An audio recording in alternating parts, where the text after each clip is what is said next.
코로나 상황으로 인해서 우리 모두가 다 어려운 시간들을 지금 보내고 있습니다마는 계절적으로는 가장 아름다운 때를 또한 보내고 있습니다.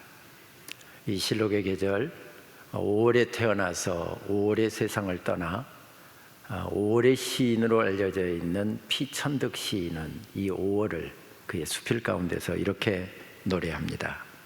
실록을 바라다 보면 내가 살아있다는 사실이 참으로 즐겁다. 내 나이를 세어서 무엇하리. 나는 지금 5월 속에 있다. 8순을 넘어서 9순을 살고 있습니다. 어쩌면 인생이 이대로 끝나간다라고 하는 것이 아쉽기도 했을 것이고 하루하루 다가오는 죽음이 두렵기도 했을 것입니다. 그러나 9순의 나이를 바라보지 않고 삶의 어려움을 바라보지 않고 하나님께서 나에게 선물해 주신 이 계절의 아름다움을 보겠답니다. 그래서 나이를 세지 않겠답니다. 봄이 아름다운 것은 죽은 듯 얼어붙었던 대지의 생명들이 피어나기 때문일 것입니다. 그래서 봄이라고 하는 단어는 우리들에게 참 생명을 배태해 주기도 하고 많은 기대감을 갖게 하기도 하지요. 이 봄이라는 단어에 어떤 단어를 뒤에 붙이든지 간에 참 아름답다라고 하는 생각을 갖게 만드는 단어가, 신비한 단어가 바로 봄이라는 단어입니다. 여러분 별로 동의하시지 않는 것 같아서 예를 몇 가지만 들어볼까요? 봄 소식, 봄동산, 봄산, 봄길, 봄꽃, 봄향기, 봄비, 봄나물, 봄내음, 다 아름답습니다. 그 봄을 노래하면서 이성부 시인은 또한 그렇게 노래하더군요. 기다리지 않아도 오고 기다림마저 잃었을 때도 너는 온다. 아닙니다. 아닙니다. 봄은 그냥 오지 않습니다. 저절로 오지도 않습니다. 그래서 시인은 그 노래를 이렇게 다시 바꾸고 있습니다. 어디 뻘밭 구석이나 썩은 무릉덩이 같은 데를 기웃거리다가 한눈 좀 팔고 싸움도 한판 하고 지쳐 나자빠져 있다가 다급한 사연 들고 달려간 바람이 흔들어 깨우면 눈 비비며 너는 더디게 온다. 더디게 마침내 올 것이 온다. 이렇게 노래합니다. 긴 아픔의 시간들을 보냈습니다. 군부 독재 때문에 실로 겨울 공화국이라고 하는 이야기가 나올 정도로 힘든 시간을 보내고 있었습니다. 시인은 민주와 자유의 새 시대를 봄이라고 하는 단어를 의인화해서 그렇게 노래를 바꿉니다. 깨우는 사람이 있을 때, 봄길을 만드는 누군가가 있을 때 봄은 우리 앞에 펼쳐진다고 이야기합니다. 우리가 지금 누리고 있는 민주주의라는 것도 자유라는 것도 그냥 주어진 게 아니었다는 것입니다. 누군가 우리를 위해서 땀을 흘리고 피를 흘리고 목숨을 바친 대가로 우리는 지금 민주주의의 봄길을 걷고 있다는 이야기지요. 그래서 우리는 이 시를 서슴지 않고 1960년대, 70년대 대표적인 저항시로 기억합니다. 그렇습니다. 봄은 그냥 저절로 오지 않습니다. 우리가 지금 살고 있는 계절만 하더라도 그냥 때가 되니까 저절로 오는 것이 아니라 이 계절을 한치의 어거리침도 없이 돌리고 계시는 invisible hand, 보이지 않는 손, 창조하시고 창조 세계를 통치하시고 다스리고 계시는 그 하나님의 손길이 놀랍게 계절을 돌리고 계시기 때문에 봄이 우리 앞에 활짝 펼쳐지는 것이지요. 어쩌면 오늘 우리처럼 깊은 어두운 가운데서 생명의 봄 소식을 듣고 있었던 공동체가 있었습니다. 우리처럼 어쩌면 어려운 가운데서 예배 공동체, 예배 자리로 함께 모였던 사람들인 것 같습니다. 마음 놓고 찬양할 수도 없고 마음 놓고 기도할 수도 없고 마음 놓고 모일 수도 없어서 숨죽여가며 그들은 찬양하고 기도하고 지금 숨죽여가며 예배하고 있을지도 모르겠습니다. 순서를 따라서 예배가 진행되다가 말씀을 맡은 설교자가 말씀을 전하기 시작합니다. 오랜 연구에도 불구하고 아직까지 그 설교자가 누구였는지 정확하게 밝혀지지 않고 있습니다. 우리는 또한 그 공동체에 대한 정보도 정확하게 알지 못하고 있습니다. 그러니까 숨죽여가면서 함께 예배했던 우리 장신 공동체처럼 어느 공동체가 지금 예배하고 있는데 그 공동체가 어디에서 어떤 사람들로 구성된 공동체인지, 그 공동체가 예배하고 있을 때 설교자가 일어서서 하나님의 말씀을 전하고 있는데 그 설교자가 누구였는지 긴 세월 연구했음에도 불구하고 아직까지 밝혀지지 않고 있습니다. 혹자는 그 설교자가 아볼로였을 것이다, 혹자는 그 설교자가 바나바였을 것이다, 누가였을 것이다, 로마의 클레멘트였을 것이다, 혹은 브리스가나 신라였을 것이다 라고 추정하기도 합니다. 분명한 것은 이것입니다. 그 예배 공동체의 일원들은 유대교에 몸담고 있다가 예수 그리스도를 나의 구주로 영접하고 십자가의 복음과 부활의 복음을 받아들인 다음에 예수님을 나의 구주로 생명 걸고 섬기기로 작정한 사람들이 대부분이었던, 그러니까 그 교회 공동체의 교인들의 대부분은 이 유대교에서 개종한 사람들이었음은 분명합니다. 그들이 이 말씀을 들었던 시기도 분명하지가 않습니다. 그러나 1세기 말에 로마의 클레멘트가 기록한 편지에 히브리인들에게 보낸 편지라고 하는 이 히브리서에 대한 언급이 나온 것으로 본다고 한다면 AD 60년에서부터 AD 100년 사이에 기록된 말씀이면 분명한 것 같습니다. 아직 순교자까지 나오진 않았지만 예배를 드리고 신앙생활을 하려고 한다면 목숨을 걸어야 하고 많은 것을 투자하거나 아니면 많은 손해를 감수하고서 그렇게 예배를 드려야 했던 상황이었음이 분명합니다. 히브리인에게 보내는 서신서라고 하는 타이틀이 붙어 있지만 당시의 전통적인 편지 형식을 히브리서는 전혀 따르고 있지 않습니다. 그래서 학자들은 이것을 서신서로 분류하기도 하지만 어느 공동체, 특별히 예배 공동체에서 선포됐던 설교로 이해하기도 합니다. 우리말로 번역된 현대 성서 주석 히브리서의 저자인 에모리 대학 교수인 토마스 롱 박사도 그 중에 한 명입니다. 그는 그 책에서 그렇게 이야기를 하더군요. 히브리서는 그 디자인에 있어서 히브리 랍비들의 가르침 형태를 따르고 내용에 있어서는 기독교적이며, 여기서 우리에게 익숙한 기독교적이라는 말이 무슨 뜻인지 아시지요? 크리스천, 예수 그리스도를 나의 구주로 믿고 섬기는 사람들의 그 특성을 담고 있다는 이야기입니다.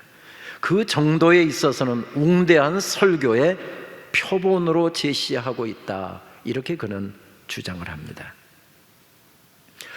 이 히브리서의 설교자가 벌떡 일어나서 목소리를 높이고 있는 이유는 분명합니다. 영적인 권태감에 빠져서, 아니 고난 때문에, 어려움 때문에 믿음이 점점 식어가고 있는 사람, 아니 아픔과 어려움 가운데서 허덕이고 있는 사람들에게 위로하고 격려하고 다시 말씀으로 새 용기를 불어넣어주기 위한 목적으로 지금 말씀을 전하고 있음은 분명합니다. 다시 말씀드리면 우리 앞에 활짝 펼쳐진 봄에 대해서, 그 봄길에 대해서 설교하고 있습니다. 설교 앞부분에서 설교자의 여러 가지 설교의 분위기를 느껴보면 저음의 목소리가 차분하게 깔리면서 조용조용하게 그 말씀을 전하고 있습니다. 그 말씀의 요지는 봄길을 열어주신 분이 어떤 분이셨고, 그분이 우리를 위해서 어떤 희생과 어떤 대가를 지불하셨고, 그래서 우리에게 그 봄길이 어떻게 펼쳐졌는지 조용조용하게 설명을 하고 있습니다. 그러다가 오늘 말씀에 들어오게 되면 조금씩 목소리가 높아져가고 있습니다. 진행되는 설교의 중반부에 해당되는 오늘 말씀을 보게 되면 말씀은 이렇게 시작되죠. 그러므로 형제들아, 우리가 예수의 피를 힘입어 성소에 들어갈 담력을 얻었나니 그 길은 우리를 위하여 휘장 가운데 열어놓으신 새로운 살 길이요, 생명의 봄길이 활짝 펼쳐지고 있답니다. 십자가에서 당신의 몸을 찢으신 예수 그리스도의 구속 사역 때문에, 죽음의 권세를 이기시고 어둠의 권세를 물리치신 예수 그리스도의 부활의 능력 때문에 예수 그리스도를 나의 구주로 믿는 사람들에게 생명의 봄길이 활짝 펼쳐지고 있다고 말씀합니다. 그 길이 우리 앞에 활짝 열렸으니 주저하지도 말고 담대하게 우리 그 길을 걸어갑시다, 이렇게 외칩니다. 그리고 이어지는 말씀을 보게 되면 생명의 봄길을 허락받은 사람들이 어떻게 그 길을 걸어가야 할지 삶의 자세까지 언급합니다. 19절 말씀, 그러므로 친구 여러분, 확고한 믿음과 우리가 하나님 앞에 온전히 드려질 만한 존재가 되었다는 확신을 가지고 하나님 앞에 나아가야 합니다. 22절 말씀, 어떤 이들처럼 함께 모여서 예배하기를 피할 것이 아니라 서로 격려하여 더욱 힘써 모이십시오. 중요한 그날이 다가오는 것을 볼수록 더욱 그리하십시오. 삶 속에서 확신을 가지고 생명의 봄길을 걸으랍니다. 오늘 비록 삶이 묶여있고 답답하고 힘들고 어렵지만은, 아니 많은 대가를 지불해야 되고 생명까지 내놓아야 그 길을 걸을 수 있을지도 모르지만, 이 놀라운 생명의 길을 활짝 열어주셨으니 생명의 봄길을 함께 걸어가자입니다. 그 봄길을 걸어갈 때, 봄동산을 걸어갈 때 우리 확신을 잃어버리지 맙시다. 담대함을 잃어버리지 맙시다. 하나님께서 주신 은혜를 잊어버리지 맙시다. 그러면 우리가 넉넉히 헤치고 이겨나갈 수 있습니다. 이렇게 외치면서 노래하랍니다. 예배하랍니다.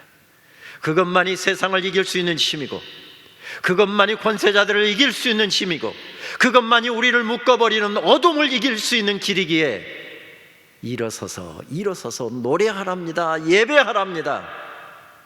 그 봄길을 온몸으로 느끼면서 감사하랍니다. 앞서 말씀드린 토마스 롱 교수는 이 부분을 그의 주석서 히브리서 책을 보니 이렇게 주석을 하고 있더군요. 히브리서 설교자는 이제까지 장장 3장 반에 걸쳐 긴 기독론의 여행을 함께 해왔다. 이제 그는 회중의 가슴 속에 있는 질문, 즉 당신이 말한 게 사실이라고 했을 때 그럼 우리는 이제 어떻게 응답을 해야 하나요?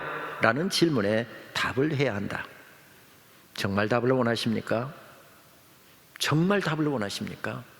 그렇다고 한다면 예배드릴 준비를 하십시오. 설교자는 지금 그렇게 외치고 있다. 예수님의 대제사장 사역은 우리로 하여금 진정한 예배를 드릴 수 있도록 길을 열어주셨습니다.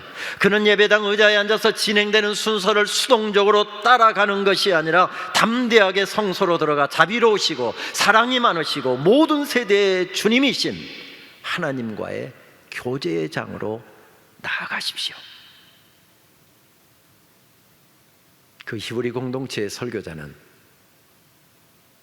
그렇게 지금 두려움 가운데 떨고 있는 사람들에게 하나님의 뜻을 전하고 있습니다. 세상은 어둡습니다. 캄캄합니다. 두려움이 엄습해 옵니다. 그러나 예수님께서 생명의 봄길을 활짝 열어놓으셨다라고 하는 이 확신, 이 감격, 그리고 우리를 오늘도 한치의 어그러짐도 없이 통치하고 계시는 주권자이신 하나님 앞에 예배자로 서는 한, 찬양의 마음을 잃어버리지 않는 한, 감사의 마음을 잃어버리지 않는 한 그 어두움을 헤쳐나갈 수 있답니다. 승리할 수 있답니다.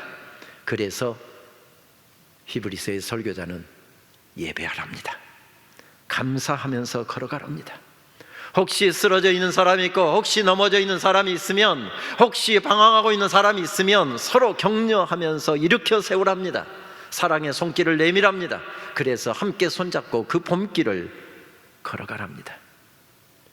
그 사람들이 서 있을 때 또 다른 봄길이 활짝 펼쳐진다고 약속하면서 말입니다. 아주 오래전 20대의 한 젊은이가 미국의 옛 수도였던 버지니아 리치몬드에 위치한 유니온 신학교를 졸업을 했습니다. 당시 미 남장록의 대표 신학교였던 그 학교 졸업생들은 그 당시에 우리 조선 땅에 가장 많은 선교사로 달려왔던 학교가 바로 유니온 신학교였습니다. 북장록에서는 맥코믹 신학교, 남장록에서는 유니온 신학교 출신들이 가장 많이 조선 땅에 달려왔고, 그래서 조선 땅에서도 제일 많이 죽었던 선교사들도 그 학교 출신이었습니다. 그 젊은이도 신학교 졸업 후에 조선 땅으로 바로 달려갈 계획을 세우고 있었더랬습니다. 그런데 먼저 조선 땅에 달려간 선배 선교사를 통해서 그런 이야기를 전해봤습니다. 지금 조선 땅에는 목사 선교사도 필요하지만 더 필요한 것은 의사 선교사입니다. 그래서 그 신학교를 졸업한 다음에 이 젊은이는 버지니아 대학교 의과대학에 바로 진학을 해서 의학 공부를 시작합니다. 이 대학은 미국의 3대 대통령이자 미국 독립선언서를 기초한 바로 토마스 제퍼슨이 1819년에 설립한 학교로 미국 주립대학 중에서는 최고 명문 중의 하나로 평가받는 그런 학교지요. 그 명문대학에서 의과대학을 졸업하고 의사 면허를 취득했으니 이제 그 앞에는 편안한 앞길이 보장된 셈이었습니다. 그러나 그는 그 편안한 안락한 그 길을 택하지 않고 바로 곧장 조선으로 달려옵니다. 조선 땅에 먼저 와 있던 유진벨 선교사와 함께 목포 땅에 선교 스테이션을 최초로 열지요. 대부분은 6개월 정도는 조선말을 공부하는 이런 시간을, 적응 기간을 가졌지만 이 선교사는 적응 기간도, 언어 훈련을 받는 기간도 갖지 않고 한국말 배워가면서 바로 환자 진료에 나섰습니다. 지칠 줄 모르는 복음의 열정을 가지고 있었던 전도자였기 때문에 낮에는 복음을 전하고 말씀을 가르치는 일로, 저녁 시간과 쉬는 시간에는 주로 환자를 진료하는 일로 거의 쉴 틈 없이 시간을 쪼개가면서 사역에 힘씁니다. 당시 호남 땅에 의사가 한두 명밖에 없었을 때였으니 얼마나 바빴을지 우리는 쉽게 가늠할 수 있습니다. 조선 땅에 먼저 선교사로 나와 있던 의사였던 아내를 만나서 가정을 이룹니다. 그래서 두 사람이 의기투합해서 환자를 진료하니까 조금 일이 수월해지는 듯 했지만 또 환자 숫자는 또 폭발적으로 늘어났기 때문에 바쁘기는 마찬가지였습니다. 늘 가로에 시달려야 했기 때문에 건강이 어려웠습니다. 그래서 이 두 선교사는 결국 미국으로 돌아가서 2년 남짓 건강 치료를 받아야 할 정도였습니다. 그리고 1904년 다시 조선 땅으로 돌아오죠. 그는 강주에 선교 스테이션을 개설합니다. 강주 서북쪽은 바로 아까 말씀드렸던 유진벨 선교사가 맡고, 남쪽과 서남쪽은 바로 이 선교사가 맡습니다.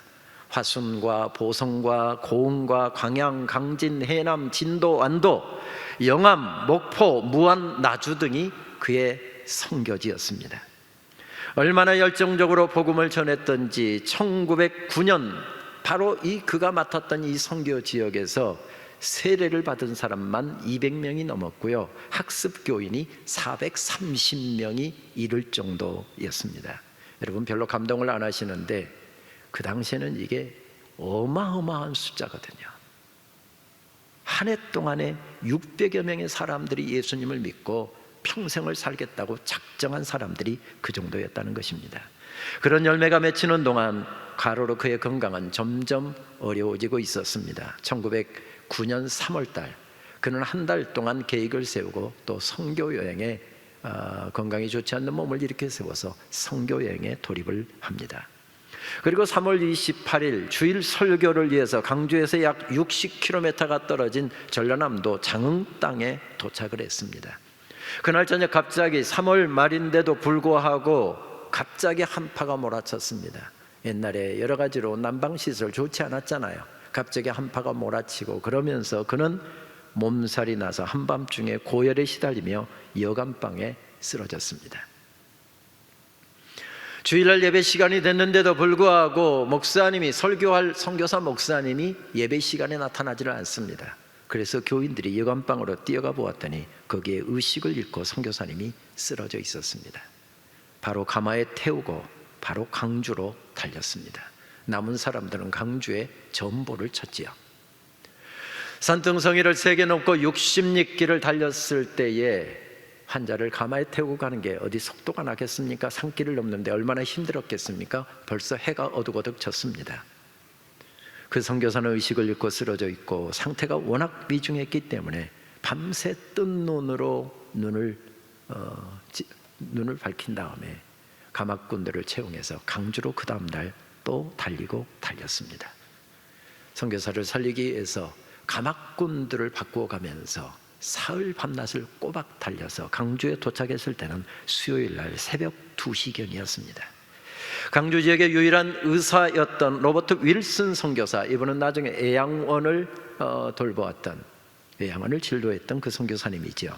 극진한 치료를 받고 조금 호전되는가 싶더니 토요일 아침에 다시 악화가 되었습니다. 그래서 윌슨 선교사는 목포에 있는 선교사 웰리 폴사이드 선교사에게 급히 오라고 전보를 쳤습니다. 그 당시에는 교통이 열악했기 때문에 배를 타고 영산포, 나주 밑에 있는 도시죠, 영산포까지 온 다음에 마중 나온 청년과 함께 강주를 향하는 시간에 그 선교사는 세상을 떠납니다.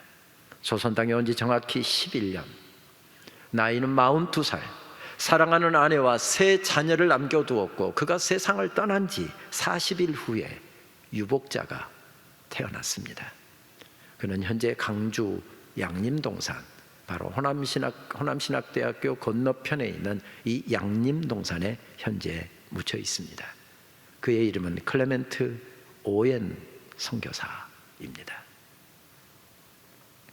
목포에서 사역하고 있었던 잠 프레스턴 선교사는 본국의 선교부에 그의 죽음 소식을 편지로 써서 알리지요. 그 편지를 번역하면 대략 이런 내용입니다.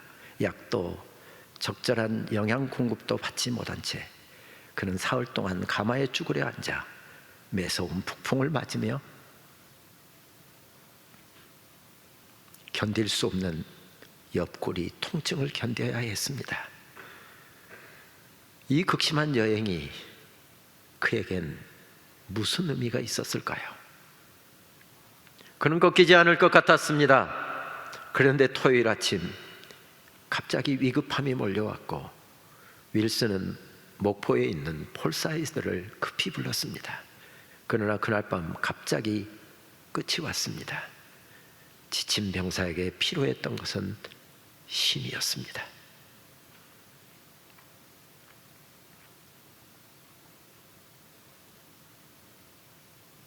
그는 지금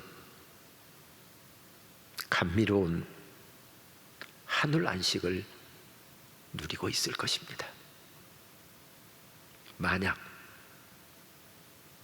정말 만약에 그가 유니온 신학교를 졸업한 다음에 버지니아 의과대학에 진학을 하지 않았다고 한다면, 신학만 공부하고 의학 공부를 하지 않고 의사가 되지 않았다고 한다면, 그는 그렇게 가로하지 않을 수도 있었을 것입니다. 어차피 조선 땅에 옛날에도 사람들 죽었고 지금도 죽고 앞으로도 죽을 터인데 자기 건강 챙기고 태어날 뱃속에 있는 아이 챙기고 자기 것 더 챙겼으면 그렇게 일찍 세상 떠나지 않았을 것입니다. 그런데 이 땅이 너무 어두웠고, 그런데 이 땅이 너무 캄캄했고, 이 땅에는 예수 그리스도께서 활짝 열어놓으신 이 생명의 봄길을 모르고 있는 사람들이 너무 많아서 실수가 없었던 게지요. 너무 늦게 온 폴사이드는 죽어가는 친구를 치료하지 못했고 임종도 지키지 못했습니다. 영산포에서 끌고 온 말을 타고 앞이 보이지 않을 정도로 쏟아지는 눈보라길을 뚫고 강주로 향하던 그가 만약에 도움을 요청하는 한센병에 걸린 한 노파가 어느 운막 밑에서 오돌오돌 떨면서 배고프다고 먹을 것을 요청했을 때 그를 모른 척하고 그냥 갔다고 한다면 그는 친구를 진료할 수도 있었을 것이고 어쩌면 살릴 수도 있었을지 모르겠습니다. 그런데 이 사람은 친구를 살리러 가는 길에 한가롭게 조선 땅 그 누구도 그 동족들도 멀리하는 한센병에 걸린 노파를 말에서 내려서 자기 말에다 태우고 자기가 입었던 털의 줄을 벗어서 그 노파에게 입히고 무서워하는 마리에서 무서워하는 그 노파를 한 손으로 잡고 말굽비를 잡고 그렇게 조심조심 강주를 가야 했기 때문에 그의 사랑하는 친구를 진료하지 못했습니다. 그런데 바로 그 자리에서 한국 최초의 나병원이었던 애양원의 전신인 바로 한국 최초의 나병원을 세워서 한센인의 아버지로 칭함을 받았고 독립운동가였고 강주 최초의 장로였고 목사였고 우리의 선배였던 최용종 목사님이 거기서 나옵니다. 클레멘트 오웬 선교사님은 세상을 떠나기 직전에 미국에 있는 여동생과 숙부에게 편지를 보냈습니다. 조선 땅의 할아버지를 기념해서 병원을 세우려고 가족들이 기금을 모으면서 기도하고 있었는데, 지금은 병원보다도 성경을 가르칠 건물이 절실하게 필요하다며 도움을 줄 것이면 빨리 도움을 좀 보내달라는 편지를 써보내고 선교 여행을 떠났습니다. 가족들이 나중에 보낸 기금으로 한 건물이 세워졌지만 그는 그것을 보지 못했고 그 건물에서 성경을 가르치지 못하고 세상을 떠났습니다. 바로 그 건물은 오웬 기념각인데, 바로 그 건물에서 엘리자베스 셰핑 선교사, 서서평 선교사가 여성들을 모아서 교육을 시작했는데, 바로 우리 한국 여성 교육자들의 산실이었던 한일여자신학교, 지금 한일장신대학교의 전신이었던 이일학원이 바로 거기서 세워졌습니다. 여기 끼워 넣는 게 격에 맞을지 모르겠습니다만, 저는 오웬 선교사가 공부했던 유니온 신학교에서 박사과정 공부를 했습니다. 재정 문제로 학업을 이어가기가 어려운 상황에서 전액장학금을 줘서 공부할 기회를 열어준 그 고마운 학교, 늘 가슴에 남아있는데, 그 학교의 본관과 몇 강의동은 오웬 선교사가 공부할 당시에 그 건물 그대로였습니다. 그의 숨결을 느끼며 공부할 수 있었지요. 오웬 선교사가 순회 전도 여행 중에 어느 마을에서 하루 저녁을 보내게 되었습니다. 그 당시 여관이라든지 숙소들 없었잖아요. 가슴 따뜻한 그 마을에서 제일 잘 사는 한 부잣집에 사랑방을 얻어서 하루 저녁을 머물게 되었습니다. 그런데 서양 사람 처음으로 봤기 때문에 사람들이 구경을 오고 찾아왔는데, 그 사람들에게 더듬거리며 한국말로 복음을 전했는데 제일 먼저 그 집주인이 복음을 받아들였습니다. 그래서 그는 그 마을을 지나쳐가지 않고 몇 날 며칠을 그곳에서 머물면서 마을에 복음을 전했고, 예수님을 받아들인 사람들을 함께 모아서 1904년 3월 1일에 그 지역에 최초의 교회가 세워졌습니다. 저는 바로 오웬 선교사가 세운 바로 그 교회에서 복음을 처음 들었고 예배 신앙을 배웠고, 하나님을 어떻게 섬겨야 할지 신앙생활의 기초를 배웠고, 그 배운 것을 가지고 평생을 살고 있습니다. 그렇습니다. 누군가가 활짝 열어놓은 그 봄길을 저도 걷고 있고 여러분도 걷고 있고 우리가 함께 지금 걷고 있는 것이지요. 이렇게 봄길이 활짝 열렸는데, 주님이 부활하신 바로 그날 아침 쓰러져 있는 사람들이 있었습니다. 너무 힘들어서, 너무 막막해서, 앞길이 보이지 않아서, 그들의 미래가 불투명해서, 그들의 꿈이 산산조각이 나서 기대했던 것들이 모든 것들이 다 무너져 내렸을 때, 그들은 방문을 꼭꼭 걸어 잠그고 좌절감에 떨었고 두려움에 떨고 있었습니다. 어디로 가야 될지 삶의 방향도 보이지 않습니다. 무엇을 위해서 내 목숨을 바치고 젊음을 바쳐야 될지 삶의 의미도 보이지 않습니다. 삶의 목적을 잃어버린 사람들, 그들은 문을 꼭꼭 걸어 잠그고 그렇게 숨죽이며 두려움에 떨고 있습니다. 오늘 요한복음의 말씀은 단적으로 그렇게 표현합니다. 그들은 유대인들이 무서워서 집에 있는 문이란 문은 다 닫아 걸고 있었다. 온 인류를 구속하시는 생명의 범길이 십자가를 통해서 활짝 열렸고, 주님 부활을 통해서 활짝 열렸는데, 그 부활의 아침에 그들은 떨고 있었답니다. 그것으로 끝이었습니까? 아니었습니다. 요한복음 기자는 말씀을 이렇게 우리들에게 전합니다. 예수께서 들어오셔서 그들 가운데 서서 말씀하셨다. 너희에게 평화가 있기를. 그리고 나서 자기의 두 손과 옆구리를 제자들에게 보여주셨다. 당신이 열어놓으신 그 생명의 봄길을 그들에게 보여주셨답니다. 말씀은 이렇게 이어집니다. 제자들은 자기 눈으로 주님을 뵙고는 기쁨을 가누지 못했다. 예수께서 다시 한번 인사하셨다. 너희에게 평화가 있기를.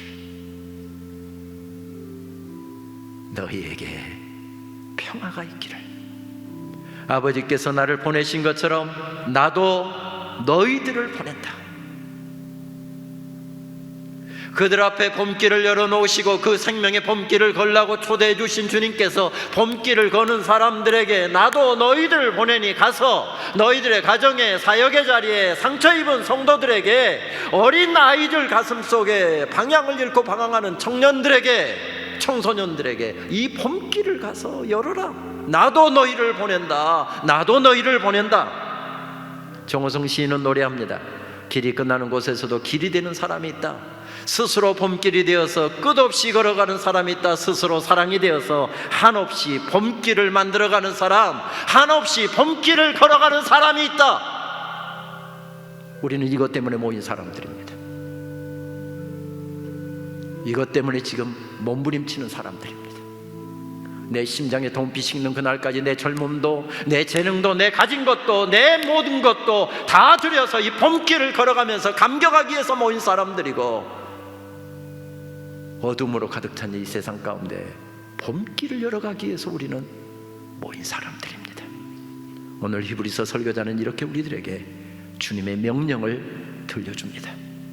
확고한 믿음과 우리가 하나님 앞에 온전히 드려질 만한 존재가 되었다는 확신을 가지고 하나님 앞에 나아가야 합니다.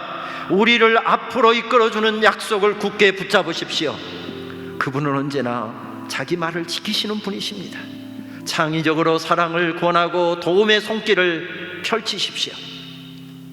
누군가 열어놓은 그 봄길을 걷고 있는 우리들에게 내가 서 있는 곳에 봄길을 열어가라 말씀하십니다. 우리도 찬양하며 나갈 수 있을까요?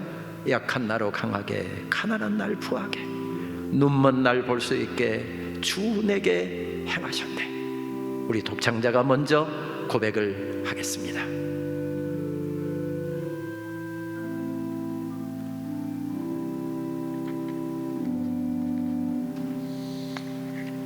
약한 나로 강하게, 가난한 날 부하게, 눈먼 날 볼 수 있게 주 내게 행하셨네.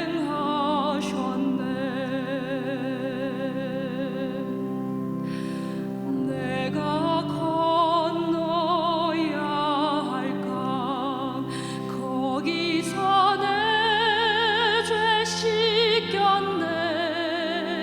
이제 주의 사랑이 나를 향해 흐르네.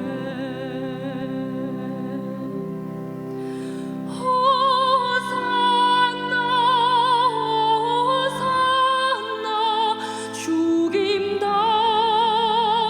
어린 양. 호산나 호산나, 예수다. 우리 다 함께 있는 자리에서 일어서서 우리 주님 찬양하겠습니다. 약한 나로 강하게,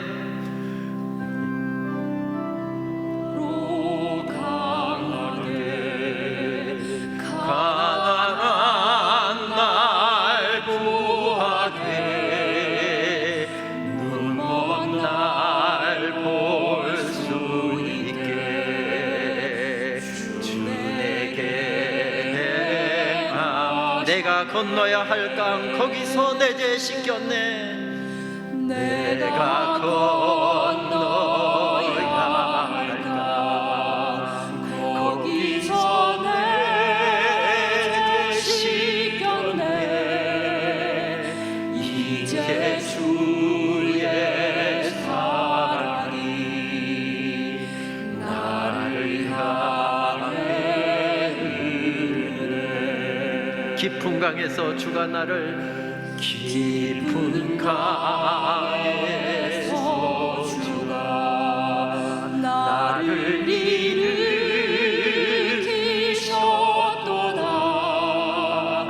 구원의 노래 부르리. 예수 자유 주시옵소서. 호산나 호산나, 죽임당한 어린 양. 호산나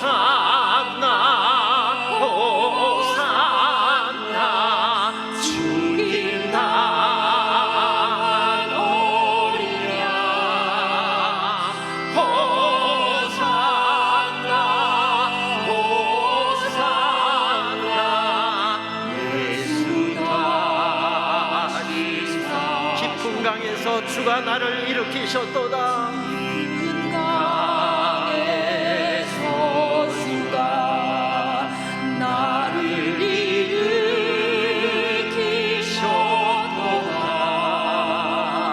구원의 노래 부르리. 예수 자유 주셨네. 호산나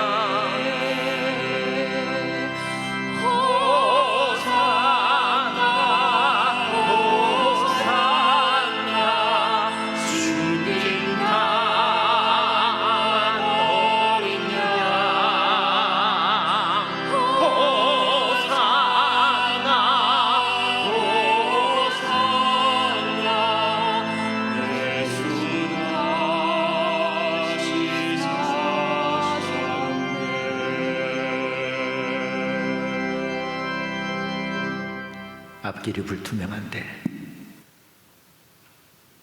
갈 길이 보이지 않는데, 더 캄캄해지는 오늘의 상황 때문에 개강을 했으나 맘 놓고 모일 수도 없고 예배할 수도 없고,